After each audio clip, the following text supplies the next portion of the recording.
plays and films, they are a kind of third form or genre of literature.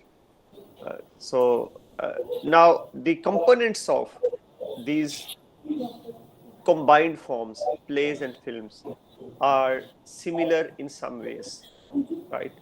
So, once again, please mute the mic. Yeah, thank you.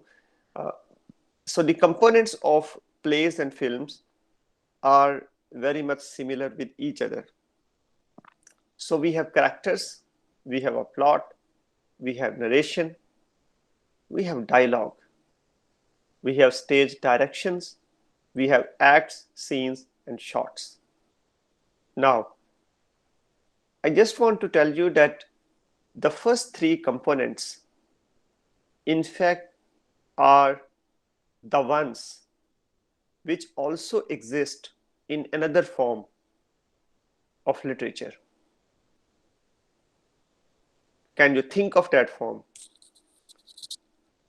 That, So drama, that form is, drama, well, drama is we are discussing today. That is play, right? Another form of play is drama. Another name for Novel. play is drama. Novel, right? So prose fiction, fiction. Okay. So both answers are correct, right? Both answers are correct, right? But what I had in my mind was prose fiction because we discussed it in the last class. So character, play, and narration also exist in fiction too. Another name for fiction is novel. In fact, there are three names for fiction: novel, novella, short story, right? So character, plot, and narration exist over there as well. And we have discussed them over there. So characters are the individuals we come across in any particular literary text. Plot is the sequence of events which take place in a novel or in a story or in a play. That is what we're discussing today. Narration is, so plot is the bare minimum, right? The bare minimum sketch of the whole narration. On the other hand, narration is the larger, scheme of events in the whole uh, play or in the whole film or in the whole fiction, piece of fiction. Now you come to dialogue. Now these three components, as I told you, are common between fiction and uh, play and films. The next component, dialogue. Now this component is also uh, to some extent common between fiction and play, with with a difference. In the case of fiction, the dialogues do exist, but they are not very explicit. So characters do talk to each other, but they talk in such a manner that their communication just flows from one individual to another. However, in the case of a play or a film, when they are written, especially when they are in written form, the dialogues take place in such a manner that one character speaks at one time. Okay, so the structure of dialogue is very explicit in case of a play or in case of a film. So for example, if you are reading a play, you will have the name of the character with her or his dialogue in front of it. If you are watching a play being performed on a stage, you will notice that you will be clearly able to understand who is speaking what, right? So the speech coming out of a character's mouth can directly be attributed just to that character who is speaking it. And when one's speech is over, the second character will start speaking. So there will be a clear structure of dialogue among the characters, which is taking place in front of us. On the other hand, in fiction, there are a lot many things which are added up with dialogue. Sometimes there is a narrator we discussed in the last class. There is a narrator who tells the story and who keeps speaking on behalf of the characters. The narrator gives us a lot of information about whatever is happening in the fiction. However, in a film or play, there is no narrator, and this is a very major difference between a drama and a fiction. There is no narrator in the case of a drama or film. There is a narrator in the case of fiction. Because there is no narrator in drama and play, therefore, the only source of information for us is the dialogue among the characters. Probably, if you bring to your mind example of any play that you watch, whether it is in the form of a TV drama or in the form of a stage performance, bring into your mind example of that particular play, and you will immediately realize that most of the information that you get about the content of drama is from the communication taking place among the characters. There is no hidden voice, there is no narrator sitting over there who is telling you the story. Nobody is telling you the story. You are watching something happening, and what is happening is taking place through the dialogues among the characters. The only exception could be sometimes there are some narration based dramas where there is a character who writes a story, and then at the same time within the drama the story is being performed by a few other characters. Again, even in that case, the content of drama is conveyed to us through the dialogue which takes place among the characters, right? So the bottom line is that in the case of this form of literature, which is called play and film, in both of them dialogues are predominant. They are more explicit as compared to any other form of literature. An additional thing which takes place in the case of a play is stage directions. We do not have stage directions in any other form of literature. Stage directions are there only in plays. What are stage directions? Stage directions are directions for the characters in terms of how they should perform on the stage. So when you watch a drama or a play being performed in front of you, whether it is on stage or it is on screen, remember, it is written before it is performed. So the writer who writes the whole play or whole drama also writes directions for the characters who are going to perform that drama. So in the written script, the writer of the play or writer of the drama will clearly give directions to the characters. For example, which character will sit and which character will stand, which character will enter the room or which character will exit the room, what will be the uh, attitude of the character, how the character will speak, what will be the tone, how many characters will appear on stage at one time, what day, what time of the day it will be, when the action will take place, right? So we are just watching a drama, right? And everything is taking place in front of us. So we do not often think about the person who wrote the whole script. But that script is full of those details which have been turned into an action for us on the screen or on the stage. But whatever is happening is not accidental. Rather, it has been thoroughly written by somebody beforehand. Now, whatever is written beforehand, all that put together is stage directions and dialogues, right? So, stage directions are directions for the characters.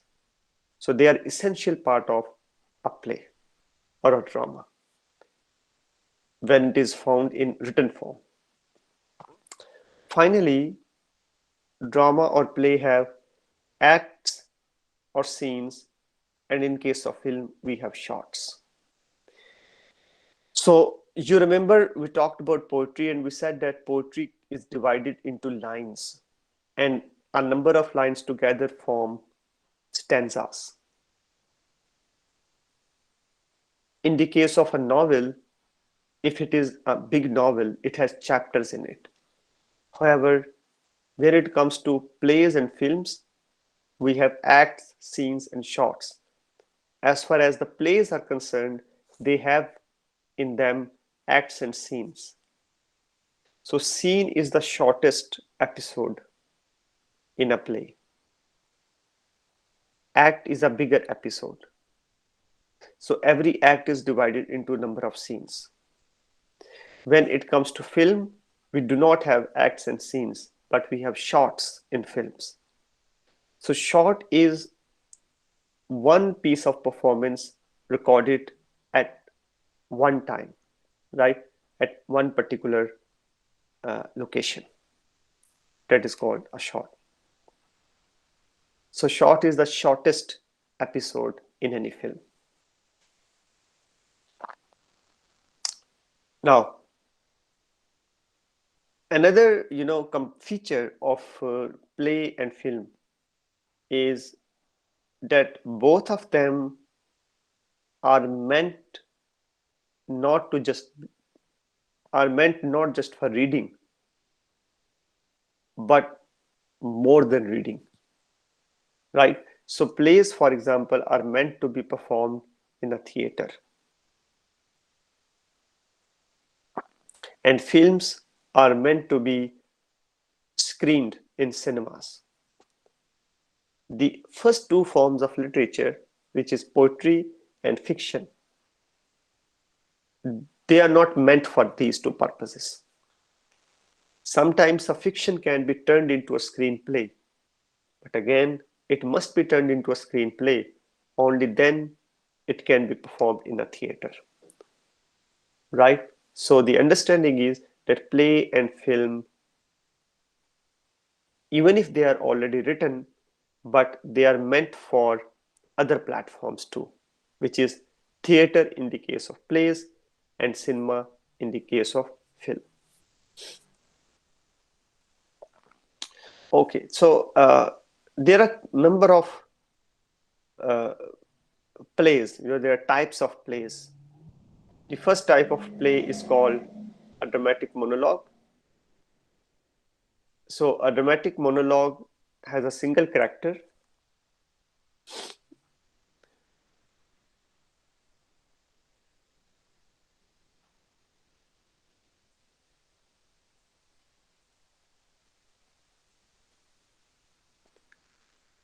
So a dramatic monologue has a single character, and the example of that is very famous example, Robert Browning's My Last Touches.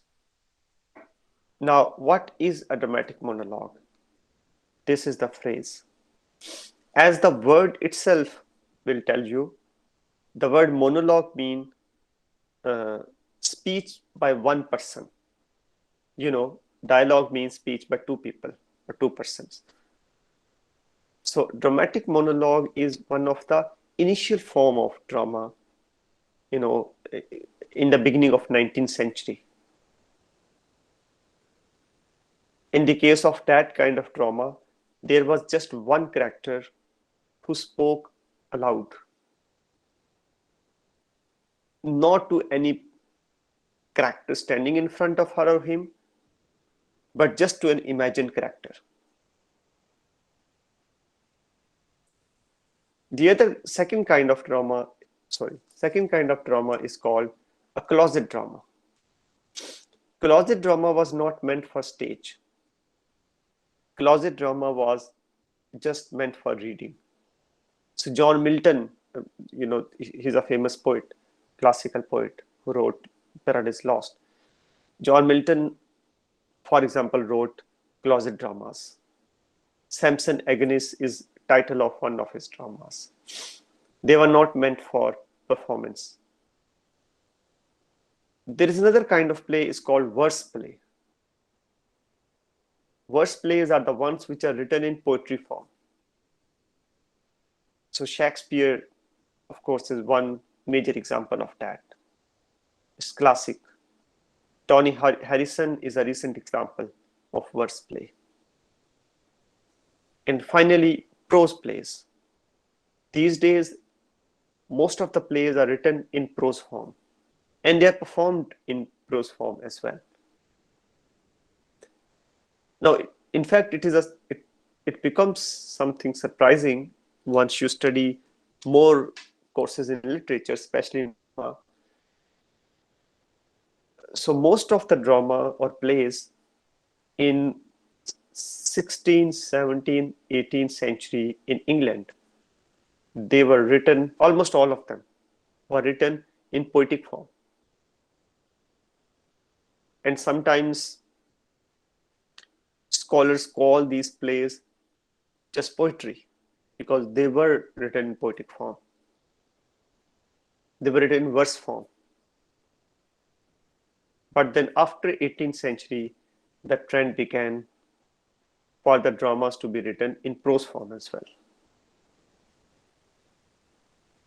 So contemporary drama is mostly written in prose form. So there are a lot many, dramatists, Arthur Miller, for example, Death of a Salesman, Eugene O'Neill, Long Day Journey into Night, Henry Gibson, Doll's House.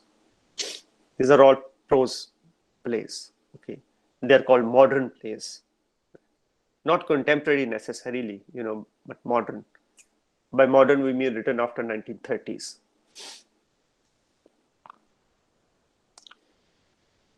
Okay, now after understanding a few types, we come to the point of narration and point of view. So that is a feature of a play. Now, the narration in a play takes place through images. This is a kind of concept which we will discuss in more detail later when we study a few plays for this class. What does this statement mean, that narration in a play takes place through images? So when you read a story or a piece of fiction, narration just happens in the words of the narrator. You people have heard many stories. If you haven't read, at least you have heard many stories. So stories in themselves are narrations. However, in the case of a drama, there is little narration, not much, but there are strong images in the stories, in the plays, and those images carry deeper meaning. For example, a famous play by Shakespeare, its title is Macbeth. Some of you might have heard about it. So in Macbeth, there is a constant reference to owls. So in this particular play called Macbeth, a murder takes place. So Macbeth is the name of the main character in the play. He was a protagonist in the play. Protagonist means the main character in the play. So Macbeth is a brave general, military general. and he's addicted with power. So much so that he decides to kill the king of his country and become king himself. So one day, when the king is staying at Macbeth's house as a guest, Macbeth takes up a dagger and in the middle of the night kills the king. Now, when this murder takes place, and when Macbeth walks from his bedroom to the sleeping chamber of the king, holding the dagger in his hand, we read in the play that in the background there are owls speaking, owls making their own sound in the middle of the night. Now, apparently, that seems to be little awkward reference, because here is the talk about a king who is going to be killed by the character Macbeth, right? But then we hear the shrieks of owls. Now, in the British culture, in the British classical culture, owls and their sound, they stand for a bad omen. That is, something bad is going to happen. Bad luck is strike to somebody. Some extraordinary tragedy is going to take place. That is what owls stand for. So the point was that narration in a play takes place through images. So owl becomes an image, right? Image is a very special word in literature. So image in literature means a concrete object stands for something abstract. So owl as a concrete, physical body, a bird, it stands for an abstract idea. And the idea is a bad omen. A bad omen means something bad is going to happen in future. So this is an example how images are so important when it comes to drama. And it is case with almost any drama you will read. So what appears to be a concrete object in the case of a drama is very frequently treated as having an abstract meaning in the drama. This is an important feature of a drama. I'll remind you of this feature once again when we start reading drama at a later stage. Now, while in a drama, narration takes place through images, in the case of a film, narration takes place through camera. And this art of narrating in a film through camera is called cinematography. So our minds are kind of attuned to just pay attention to the story which is taking place. But if we pay attention to what makes that story possible in a film, we will immediately realize that only those factors contribute to the story, or only those factors contribute to the construction of the story in a film which are sensually available to us, which we can watch with our eyes and which we can hear with our ears. Okay. Now, in order to make that sensual experience possible for us, the cameraman arranges the shots in a particular order, and the arrangement of shots becomes the narration for us. I mean, this is something which we take for granted, okay? But remember that the art of storytelling in a film has such a different dimension, right? So they so so the narration is cinematography in film. So in film, narration is the arrangement of shots. So the narrator is no individual, no images, but the narrator is camera. So what we see in a film is not what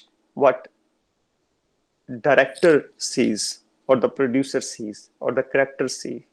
Rather, narration is what camera sees for us. So we see through camera. The only visual and audio available to us is what has been captured by the camera. So we move with camera, right? So camera is a kind of uh, view for us. Camera provide us a view through which we are watching whatever is happening, right? So this understanding is important just to kind of make ourselves conscious of how narration is taking place in the case of film. And then in both play and a film, there is a point of view as well. POV stands for point of view. So the whole play or the whole film has a certain perspective about life or about the world or about any issue at hand. For example, if you read the play Macbeth by Shakespeare, the general view which is advanced through this particular play is that too much power, you know, and self glorification or over ambitiousness, it finally brings us down. It destroys us. It is self destructive. That is a point of view. Now, the point of view takes place or it kind of is exposed to us in the case of a play through the characters. However, in the case of a film, the point of view is conveyed to us through the camera. So camera kind of becomes a point of view for us. So the point of view which is being rendered to us in a film, it has been translated through the camera first. So the camera viewed the life from that perspective first. And then we were able to see what the camera captured. Right? On the other hand, when you see a performance on stage, performance of a play on the stage, there is no camera between us, the audience, and the performance of the characters. So the only thing we have is the characters on the stage. And those characters provide us the point of view about life. Right. And finally, there is, a lot of debate about what is subjective and what is objective in the case of a film or in the case of a play. So the basic idea is that literature, especially play and film, they capture the subjective reality. And that is the privilege of a literary form. Even if it is a documentary kind of film, it gives a lot of weightage to the subjective view of the world. And this is how literature is different from other sciences. Okay, now just heading towards the ending, we also need to understand when we are discussing plays and film that plays and film, both of the literary forms, they treat reading in a different manner. So basically, traditionally, in other forms of literature, like in poetry and fiction, we have a text which we visualize. We read it and we imagine it. It is something challenging. Reading a text and visualizing it is a challenging task. However, in the case of a play and film, we have visuals in front of us, right? So the film is being screened or the play is being performed. We have visuals in front of us. And now, as viewers, right? As viewers, our job is to turn those visuals into text or verbalize those visuals. Remember that this is as challenging as the first task. It is easier to just watch and be quiet about that. But it is hard to watch and then turn whatever you watch into text as well. In other words, to write a critical opinion about a film or a drama is challenging. It is as challenging as turning a text into a visual. So there are two different modes of engaging with the non-visual forms of literature and the visual forms of literature. In non-visual forms of literature, we turn text into visuals. But in visual form of literature, we turn visuals into text. So this is all for this form of literature, which is plays and films, just a primary introduction of what do they look like in literature. So if you have any questions, you can ask now.